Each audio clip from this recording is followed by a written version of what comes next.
સાથે નવસારી મહાનગરપાલિકા ખાતે આદિવાસી સમાજ એકત્ર થયો હતો અને જ્યારે કમિશનર નીચે ના આવતા કમિશનરની હાયાના નારા લાગ્યા હતા ત્યારે વાત આવ્યા છે શું તમે માંગણી કરી હતી? હજુ સુધી કમિશનર નથી આવ્યા? કમિશનર આવ્યા જ નહીં, આવેદન પત્ર આપવા. હવે શું કરવા માંગો છો? હવે રસ્તો બંધ. બીજું કઈ નહીં કરવાનું કેમ? કમિશનર આવ્યા કેમ નીચે એમ કેમ? જોવાનું એટલું છે એમ કેમ? સાહેબ ઉતરતો નથી નીચે. રિક્વેસ્ટ થી માંગણી કરી કે અમારી માંગણી સાંભળો. અમાર લોકો શું કહેશો? કમિશનર નથી આવ્યા. મારી વાત સમજો.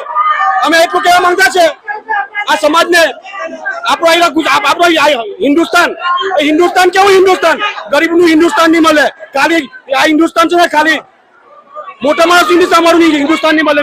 ગરીબનો કોઈ બેલી નથી, આદિવાસીનો કોઈ નહીં બેલી. એમ આદિવાસી માટે ફક્ત વોટની બેંક છે, વોટ બેંક છે આદિવાસી, બીજું કોઈ નથી. આદિવાસી ફક્ત વોટ બેંક છે, બીજું કઈ નથી. એમ જોઈ શકો છો કે મોટી સંખ્યામાં લોકો આદિવાસી સમાજમાં રોષ જોવા મળ્યો છે કારણ કે કમિશનરે 2 કલાકથી સતત 2 કલાકથી લોકો નીચે ખાલી માત્ર આવેદન પત્ર સ્વીકારવા માટે બોલાવી રહ્યા છે, પરંતુ ન આવવાના કારણે તમે સાંભળી શકો છો કે કમિશનર હાયના નારા લાગી રહ્યા છે. સતત કમિશનરનો વિરોધ થઈ રહ્યો છે અને હવે નવસારીમાં ચક્કાજામ કરવા માટેની તૈયારી આદિવાસી સમાજે કરી છે અને આદિવાસી સમાજે નક્કી કર્યું છે કે હવે ચક્કાજામ કરીશું અને કમિશનર જ્યાં સુધી આવીને અમારું આવેદન નહીં સ્વીકારે ત્યાં સુધી અમે ચક્કાજામ રાખીશું. એટલે શહેરને ધ્યાનમાં લેવાનો પ્રયાસ અત્યારે હાલમાં કરવામાં આવી રહ્યો છે. તમે જોઈ શકો છો કે આદિવાસી સમાજ મોટી સંખ્યામાં અહીંયા છે અને આદિવાસી સમાજ દ્વારા તમે જોઈ શકો નવસારી શહેરના તમામ મુખ્ય રસ્તાઓ પણ જામ કરવાની શરૂઆત કરી દીધી. તમે આ બધા દ્રશ્યો બતાવવા માંગીશ કે સિટીની અંદર પણ નગરપાલિકાની સામે જે રસ્તા જઈ રહ્યા છે તમામ રસ્તાઓને પણ અત્યારે હાલમાં બ્લોક કરવાની શરૂઆત કરી દેવામાં આવી છે. આદિવાસી સમાજમાં રોષ જોવા મળી રહ્યો છે. સમાજ દ્વારા જે રીતે કમિશનરે સમાજના લોકોને માટે આવેદન સ્વીકારવા માટે ખાલી 2 મિનિટ માટે નીચે આવવાનું હતું, પરંતુ કમિશનર નીચે ન આવ્યા. 2 કલાક જેટલો સમય આદિવાસી સમાજે આપ્યો. 2 કલાક સુધી આદિવાસી સમાજના લોકો એકત્ર થઈને રાહ જોઈ રહ્યા, પરંતુ કમિશનર નીચે ન આવતા સમાજમાં રોષ ભભૂકી ઉઠ્યો છે અને સમાજ દ્વારા અત્યારે હાલમાં તો આ લોકો સાથે વાત કરીશું. શું છે બેન, શું પરિસ્થિતિ? જો અમને કેટલું દાજે છે, પગમાં ને ચંપલે નથી પહેરતા, નાના છોકરા લઈને આવે છે, કેટલા યુવાનો છે જો નાના છે, બધા કેટલું પબ્લિક છે. પબ્લિક ને જોઈને નથી આવવાના. એ લોકોને કઈ પડી છે? સમાજની કઈ પડી નથી? હા, સમાજને શું? અમારા સમાજને પડી છે. કલેક્ટર સાહેબ કોણ છે? કમિશનર સાહેબ ને કોઈ ચિંતા છે? આ શું અમે બધા કેટલા કલાકથી તમે અહીંયા ઉભા છો? અમે 3 કલાક થઈ ગયા બરાબર, પણ તે પહેલા અમે નીકળેલા સવારના બધા જ ભેગા થવા માટે 7 વાગ્યાના ઘરથી નીકળેલા, ભૂખા તરસ્યા. અમારી કોઈને ચિંતા છે? અને શું અમે શું કચરો છે તો અમારા ઘરે આવે બુલડોઝર ચલાવીને ફેંકી દેવાનું? અમારા ઘરે નથી અમને લાવવા? અમારે શું અમે ઇન્સાન નથી? અમને અમારો જવાબ જો, અમને અમારા હક જોઈએ, અમને અમારી જમીન જોઈએ, અમારું ઘર જોઈએ. આદિવાસી સમાજમાં રોષ છે. બેન, તમે આજે અહીંયા આવ્યા છો, પરિવારનું શું પરિસ્થિતિ?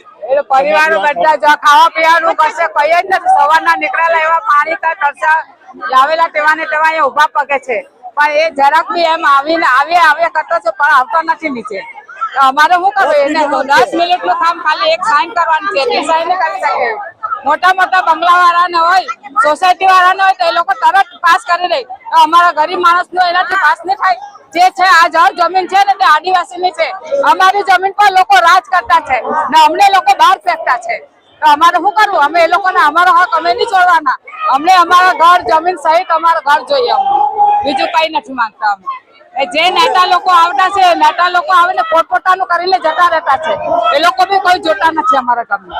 એટલે અમારે તો આજે લડત લડવાનો રસ્તો બંધ થાય કે ગમે તે થાય, અમારો હક લઈને જ રહેવાના. અમે આજે જે થવાનું તે થાય, અમારો હક જોઈએ છે અમારે. લોકોમાં તમે જોઈ શકો છો ભારે રોષ છે. તમે રસ્તામાં જોઈ શકો છો સમગ્ર રસ્તાને જામ કરી દેવામાં આવ્યો છે.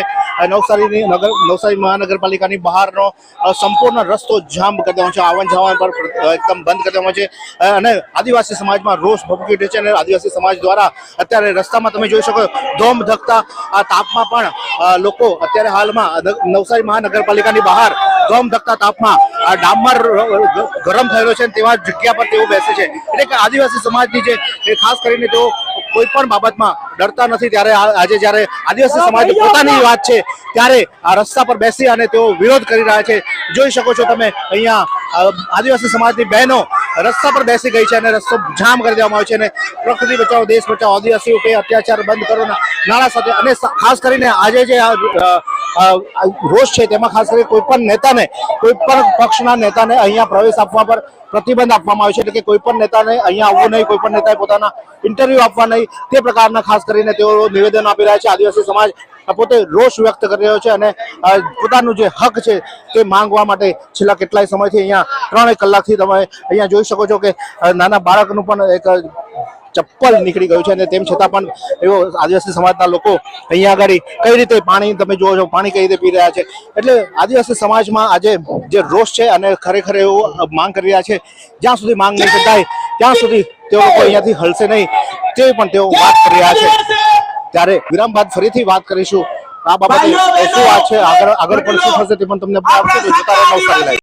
આ સુંદર સૃષ્ટિને નિહાળવા માટે હજારો લોકો પાસે દ્રષ્ટિ નથી અને એ ત્યારે જ શક્ય બને જ્યારે કોઈ ચક્ષુદાન કરે. તો તમારા સ્વજનો સાથે મળી એક સુનિશ્ચય લઈએ, ચક્ષુદાનને પરિવારની પરંપરા બનાવીએ. Visit Sant Punit Chakshu bank, Rotary eye institute Navsari. Call 7069006329. વિરામ બાદ આપનું સ્વાગત છે.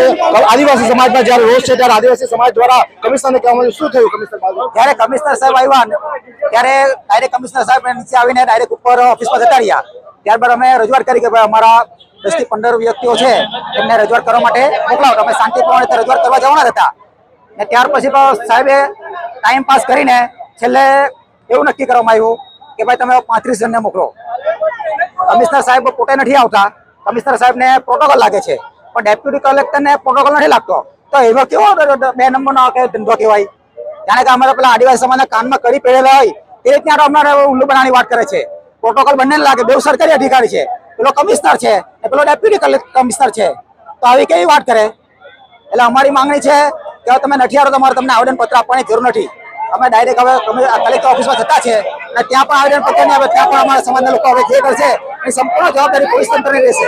પોલીસ તંત્રએ પણ અમને સમજાવવાની કોશિશ કરી નથી. એટલે તમે સાંભળી શકો છો કે આદિવાસી સમાજમાં કયા પ્રકારનો રોષ છે અને આદિવાસી સમાજ અત્યારે હાલમાં જે એ લોકોમાં રોષ આવ્યો છે અને તેઓ દ્વારા એવું નક્કી કરવામાં આવ્યું છે કે હવે કલેક્ટર કચેરી ખાતે જઈશું અને જો ત્યાં પણ અમારું આવેદન સ્વીકારવામાં નહીં આવે, કે કલેક્ટર નીચે નહીં આવે તો ત્યાં પણ ત્યારબાદ ત્યાં પણ કંઈ પણ વસ્તુ થશે, કંઈ પણ થશે તો તેની જવાબદારી સંપૂર્ણ તંત્રની રહેશે, પોલીસ વિભાગની રહેશે અને કલેક્ટરની રહેશે. કારણ કે હવે આદિવાસી સમાજમાં રોષ અત્યારે હાલમાં ભભૂક્યો છે અને રોષના કારણે આદિવાસી સમાજ અત્યારે હવે ઉગ્ર બન્યો છે. કમિશનર આવેદન સ્વીકાર્યું પણ જો કલેક્ટર નહીં સ્વીકારવા નીચે આવે તો ત્યાં આગળ કોઈ પણ થશે તો તેની જવાબદારી તંત્રને રહેશે. તે પ્રમાણે આદિવાસી સમાજે ચીમકી આપી છે. ત્યારે જોતા રહો નવસારી લાઈવ. વિરામ બાદ હજુ પણ તમને અપડેટ આપતા રહીશું, તો જોડાઈ રહેજો નવસારી લાઈવ સાથે. आइसक्रीम हमारे यहाँ रोज चाहिए और वो भी रिफ्रेश के आइसक्रीम मिक्स. 5 से ज्यादा वैरायटीज.